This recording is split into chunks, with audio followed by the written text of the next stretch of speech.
Hello friends, welcome to Lalli simple சமையல்.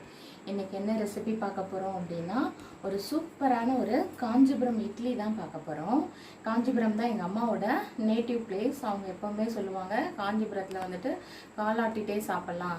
ஏன்னா அந்தளவுக்கு நிறைய கோயில்கள் இருக்கும். அந்த கோயிலில் வந்துட்டு பிரசாதம் கொடுப்பாங்க இல்லையா, ஸோ அதை வச்சு கூட நம்ம உயிர் வாழ்ந்துக்கலாம் சாப்பிட்டு அந்த மாதிரி சொல்லுவாங்க. தமிழ்நாட்டிலேயே கோயில்கள் நிறைய உள்ள இடத்துல அதுவும் ஒன்று காஞ்சிபுரம். ஸோ காஞ்சிபுரத்தில் பார்த்தீங்கன்னா இந்த காஞ்சிபுரம் இட்லி வந்துட்டு ரொம்ப ஃபேமஸ். அது வந்துட்டு எனக்கு தெரிஞ்ச எங்கள் அம்மா வழியில் சொன்ன மெத்தடில் நான் வந்துட்டு செய்ய போகிறேன். இந்த காஞ்சிபுரம் இட்லியை பார்த்தீங்கன்னா நிறைய மெத்தடில் செய்கிறாங்க. பட் காஞ்சிபுரத்தில் இந்த மெத்தடில் தான் செய்வாங்கன்னு நான் வந்துட்டு தெரிஞ்சுக்கிட்டு இதை வந்துட்டு செய்கிறேன். ஓகே ஃப்ரெண்ட்ஸ், இந்த வீடியோக்குள்ளே நான் போகிறதுக்கு முன்னாடி எப்பயும் சொல்கிற மாதிரி எல்லா புகழும் இறைவனுக்குன்னு சொல்லிட்டு வீடியோ ஸ்டார்ட் பண்ணுறேன். பாருங்கள் ஃப்ரெண்ட்ஸ், இப்போ காஞ்சிபுரம் இட்லி செய்கிறதுக்கு என்னென்ன தேவையான பொருள் அப்படின்னு சொல்லிட்டு பார்த்துக்கலாம். நான் வந்துட்டு 1 டம்ளர் அளவுக்கு பச்சரிசி, அதுக்கப்புறம் 1 டம்ளர் அளவுக்கு புழுங்கலரிசி, அதுக்கப்புறம் 1 டம்ளர் அளவுக்கு உளுத்தம்பருப்பு, இது மூணுமே வந்துட்டு சேர்த்து நல்லா ஒரு 3-4 மணி நேரம் நல்லா கழுவிட்டு ஊற வச்சு அரைச்சி எடுத்து வச்சுருக்கேன். நம்ம அரைக்கும் போது நம்ம ரவை பக்கத்தில் குறன்னு இருக்கணும். இந்த அளவு எந்த அளவு எடுக்கிறீங்களோ அதே அளவு பார்த்தீங்கன்னா நீங்கள் உளுந்து, பச்சரிசி, புழுங்கலரிசி போடலாம். புழுங்கலரிசி வேண்டாம் அப்படின்னா நீங்கள் இட்லி அரிசி கூட நீங்கள் சேர்த்துக்கலாம். வெந்தயம் போடணும்னு அவசியம் கிடையாது. உங்களுக்கு தேவைன்னா நீங்கள் 2 ஸ்பூன் வெந்தயம் போட்டுக்கோங்க. ஆனால் நான் வெந்தயம்லாம் எதுவுமே போடலை. ப்ளஸ் வந்துட்டு சில பேர் வந்துட்டு தாளிச்சு போடுவாங்க. ஆனால் நம்ம தாளிக்க போகிறது கிடையாது. ஒரு அழாக்குக்கு அரை ஸ்பூன் அளவுக்கு நான் வந்துட்டு மிளகு, அதாவது ஒரு அழாக்குக்கு அரை ஸ்பூன் அப்படிங்கிறதுனால நான் 3 டம்ளர் பச்சரிசி ப்ளஸ் ஒரு டம்ளர் பச்சரிசி ப்ளஸ் 1 டம்ளர் புழுங்கலரிசி ப்ளஸ் 1 டம்ளர் உளுந்து, அதுக்காக 6 ஸ்பூன் அப்படின்னு பார்த்தா நம்ம 1.5 ஸ்பூன் அளவுக்கு மிளகு, அது ஈக்குவல் ரேஷியோவில் 1.5 ஸ்பூன் அளவுக்கு ஜீரகம், அதுக்கப்புறமா 1/2 ஸ்பூன் அளவுக்கு நான் சுக்கு பொடி எடுத்து வச்சுருக்கேன். சுக்கு பொடி வந்துட்டு காஞ்சிபுரம் இட்லிக்கு ரொம்ப நெசசரி. ஸோ நான் வந்துட்டு ரொம்ப போட்டால் கொஞ்சம் காரமாக ஃபீல் பண்ணுவாங்க அப்படிங்கிறதுனால நான் ஒரு 1/2 ஸ்பூன் அளவுக்கு எடுத்து வச்சுருக்கேன். அதுக்கப்புறம் பெருங்காயம், இதுவும் ரொம்ப மஸ்ட்டு. அதுக்கப்புறம் பார்த்தீங்கன்னா கருவேப்பிலையை கொஞ்சம் பாதியாக கட் பண்ணி எடுத்து வச்சுருக்கேன். அதுக்கப்புறம் இதில் இந்த மாவோட நம்ம தாளிக்காமல் டைரெக்டாக போட போகிறோம் அப்படிங்கிறதுனால மாவோட நம்ம ஒரு 1.5 ஸ்பூன் அளவுக்கு தேங்காய் எண்ணெய் எடுத்து வச்சுருக்கேன். கடலெண்ணெய் இல்லைன்னா தேங்காய் எண்ணெய் யூஸ் பண்ணலாம். ஆனால் வந்துட்டு நான் வந்துட்டு தேங்காய் எண்ணெய் யூஸ் பண்ணால் இன்னும் நல்ல வாசனையாக இருக்குன்றதுனால தேங்காய் எண்ணெய் எடுத்து வச்சுருக்கேன். இன்னொன்று, இந்த காஞ்சிபுரம் இட்லி செய்கிறதுக்கு மெயினானது டம்ளர். உங்களுக்கு எந்த மாதிரி சைஸ் டம்ளர் இருக்கோ எடுத்து வச்சுக்கோங்க. நான் 3 சைஸ் பெரிய டம்ளரும் ஒரு 3 சைஸ் குழந்தைங்களுக்கு பார்க்கறதுக்கு சின்னதாக இருந்தால் பிடிக்கும்ன்றதுனால ஒரு 3 டம்ளர் எடுத்து வச்சுருக்கேன் சின்னது. உங்கள்கிட்ட டம்ளர் வேண்டாம்னா நீங்கள் தட்டில் கூட போட்டு செஞ்சுக்கலாம். அதுக்கப்புறம் பார்த்தீங்கன்னா எப்போவுமே காஞ்சிபுரம் இட்லிக்கு வந்துட்டு மந்தார இலைன்னு சொல்லுவாங்க. அந்த மந்தார இலையை தான் இந்த டம்ளருக்குள்ளே வச்சு அதுக்கப்புறமா மாவை ஊற்றி வேக வைப்பாங்க. நம்மக்கிட்ட இப்போ மந்தார இலை இருக்கா, கிடைக்குதா என்னன்னு தெரியல நம்ம ஊரில். அதனால எனக்கு வாழலை தான் கிடச்சிது. வாழலை வந்து நான் எடுத்து வச்சுருக்கேன். இந்த வாழலையை நம்ம வந்துட்டு டைரெக்டாக போடாமல் நல்லா தண்ணி வச்சு தொடச்சிட்டு லைட்டாக வந்துட்டு நம்ம ஒரு கேஸ் ஸ்டவ்வில் ஒரு 230 to 60 செகண்ட் நம்ம சும்மா வாட்டி எடுத்துக்கிட்டோம் அப்படின்னா நம்ம உள்ளே போடும்போது இந்த இலை கிழியாமல் இருக்கும். அதுக்கப்புறமா நான் வந்துட்டு 3-4 மணி நேரம் ஊற வச்சு நல்லா அரைச்சி ரவை பக்குவத்தில் நல்லா ஒரு 7-8 மணி நேரம் புளிக்க வச்சு இந்த மாவை ரெடி பண்ணி எடுத்து வச்சுருக்கேன் ஃப்ரெண்ட்ஸ். இப்போது ஃபஸ்ட்டு நம்ம வந்துட்டு வாழலையை சுட்டுக்குவோம். ஏன்னா சூடாக இருக்கும்போது மாவு போட்டால் நல்லா இருக்காது இல்லையா, டம்ளருக்குள்ளே இந்த இலையை வச்சு. ஃபஸ்ட்டு நம்ம வந்துட்டு இலையை வந்துட்டு லைட்டாக சுட்டு எடுத்துக்குவோம். அதுக்கப்புறம் நம்ம அந்த இலை ஆறுறதுக்குள்ளே இந்த மாவில் இந்த மிளகு, ஜீரகம், சுக்கு, பெருங்காயம், கருவேப்பிலை போட்டு நம்ம வந்துட்டு மாவை மிக்ஸ் பண்ணி அதில் ஊற்றிக்கலாம். சில பேர் வந்து கடலைப்பருப்பு, உளுத்தம்பருப்பு, கடுகு அதெல்லாம் போடுவாங்க. அந்த மாதிரி போட்டோம் அப்படின்னா அது வந்துட்டு ரவா இட்லி மாரி ஆகிடும். அதனால காஞ்சிபுரம் இட்லிக்கு மிளகு, ஜீரகம், சுக்கு, பெருங்காயம், கருவேப்பிலை இருந்தால் போகிறோம். கடலைப்பருப்பு, உளுத்தம்பருப்பு அதெல்லாம் கடுகு அதெல்லாம் வந்து உங்களோட ஆப்ஷன், நீங்கள் போடுறதுனாலும் போட்டுக்கோங்க. பட் காஞ்சிபுரம் மெத்தடில் செய்கிறோம் அப்படின்னா இது 5 இன்க்ரீடியன்ட் இருந்தாலே போகிறோம். ஓகே ஃப்ரெண்ட்ஸ், நான் ஃபஸ்ட்டு இந்த இலையை வந்துட்டு வதக்கிக்கலாம். பாருங்கள் ஃப்ரெண்ட்ஸ், இப்போது இந்த மாதிரி நம்ம ரொம்ப காய விடாமல் லைட்டாக நம்ம இலையை வந்துட்டு இப்படி லைட்டாக வந்துட்டு சூடு ஏறுற அளவுக்கு நம்ம வதக்கிட்டோம் அப்படின்னா நம்மளோட இலை வந்துட்டு நல்லா வந்துட்டு பெண்ட் ஆகும்.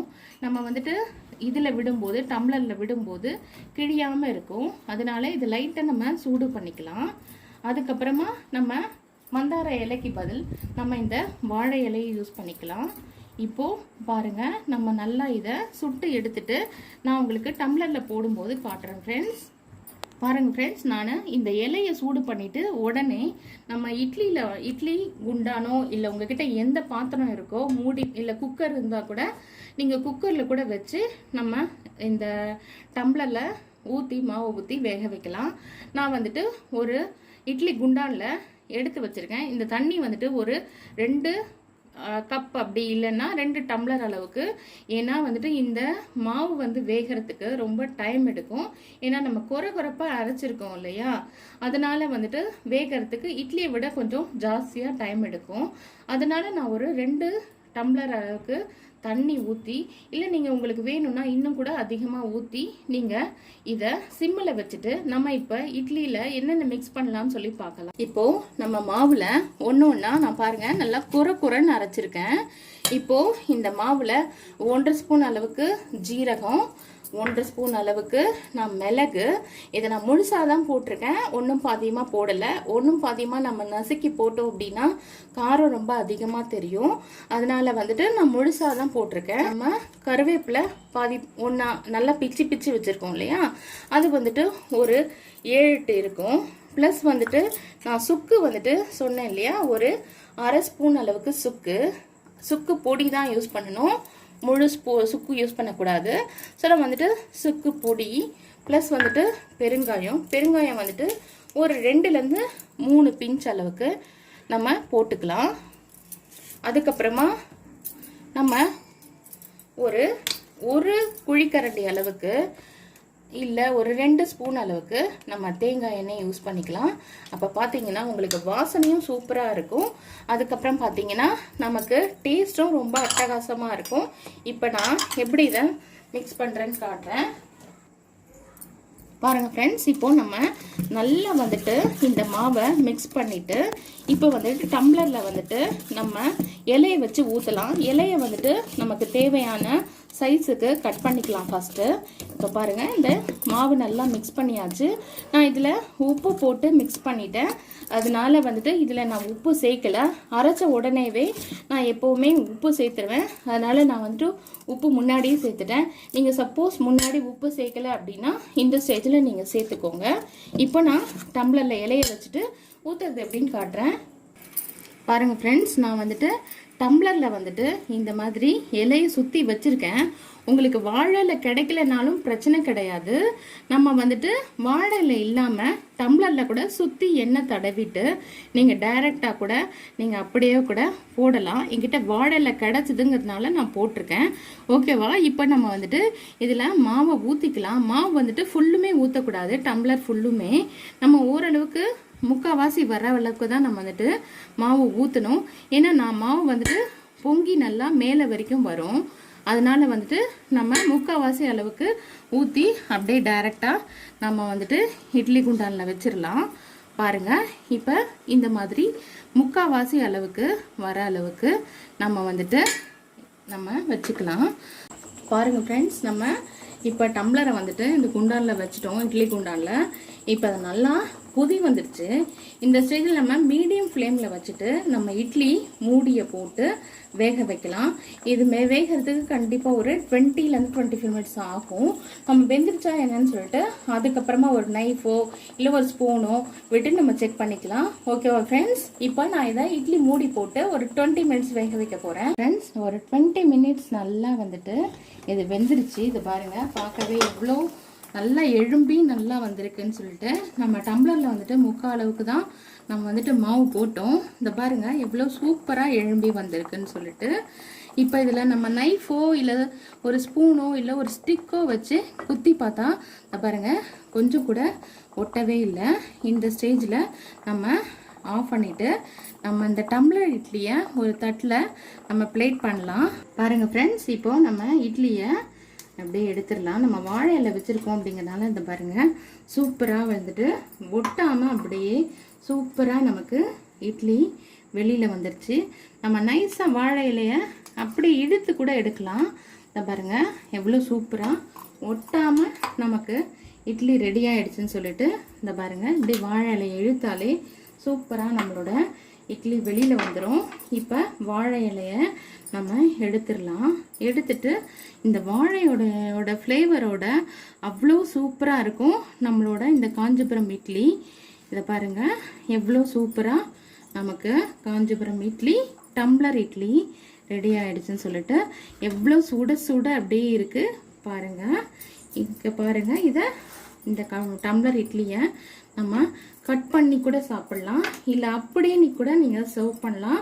நான் ஒரு இட்லியை வந்துட்டு கட் பண்ணி காட்டுறேன். இந்த பாருங்கள் எவ்வளோ ஸ்மூத்தியாக இருக்குன்னு சொல்லிட்டு இந்த பாருங்கள் எவ்வளோ ஸ்மூத்தாக நமக்கு வந்துட்டு வெட்ட வருது. அப்படின்னு மாவாக இருந்ததுன்னா வெட்ட வராது. நான் வந்துட்டு குவான்டிட்டி வந்துட்டு கம்மியாக வச்சதுனால 20 நிமிஷத்தில் டம்ளரோட அளவும் வந்துட்டு மீடியமாக இருந்ததுனால 20 நிமிஷத்தில் நமக்கு டம்ளர் இட்லி அதாவது காஞ்சிபுரம் இட்லி ரெடி ஆகிடுச்சு.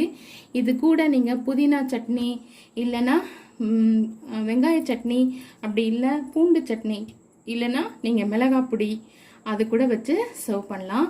பாருங்கள் நம்மளோட காஞ்சிபுரம் இட்லி எவ்வளோ சூப்பராக ரெடி ஆகிடுச்சுன்னு சொல்லிட்டு பாருங்கள் ஃப்ரெண்ட்ஸ், நம்மளோட சூப்பரான காஞ்சிபுரம் இட்லி எவ்வளோ சாஃப்டாக ரெடி ஆகிடுச்சுன்னு சொல்லிட்டு நீங்களும் இந்த மாதிரி ட்ரெடிஷ்னலான நம்ம காஞ்சிபுரம் இட்லி இல்லைன்னா டம்ளர் இட்லி இல்லை கப் இட்லி இல்லை தட்டு மாதிரி நீங்கள் செஞ்சு தட்டில் கூட செஞ்சு நீங்கள் சாப்பிட்டு டேஸ்ட் பண்ணிவிட்டு எனக்கு கமெண்ட் பண்ணுங்கள். என்னோட வீடியோஸ் எல்லாத்துக்கும் நீங்கள் லைக் கொடுங்க. என்னோட வீடியோஸ் உங்களுக்கு பிடிச்சிருந்தது அப்படின்னா உங்கள் ஃப்ரெண்ட்ஸ் அண்ட் ஃபேமிலிக்கு நீங்கள் ஷேர் பண்ணுங்கள். கண்டிப்பாக என்னோட சேனல் உங்களுக்கு பிடிக்கும், அதனால் நீங்கள் சப்ஸ்கிரைப் பண்ணிக்கோங்க ஃப்ரெண்ட்ஸ். உங்களுக்கு ரெகுலரான இண்டிகேஷன் வரணும் அப்படின்னா கீழே இருக்க பெல் பட்டனை கிளிக் பண்ணிக்கோங்க ஃப்ரெண்ட்ஸ். ஓகே ஃப்ரெண்ட்ஸ், இந்த வீடியோ இதோட முடிச்சுக்கிறேன். எப்பயும் சொல்கிற மாதிரி வாழ்க நலமுடன் வளர்க வளமுடன் சொல்லிட்டு இந்த வீடியோ முடிச்சுக்கிறேன். ஓகே ஃப்ரெண்ட்ஸ், தேங்க்யூ, பாய்.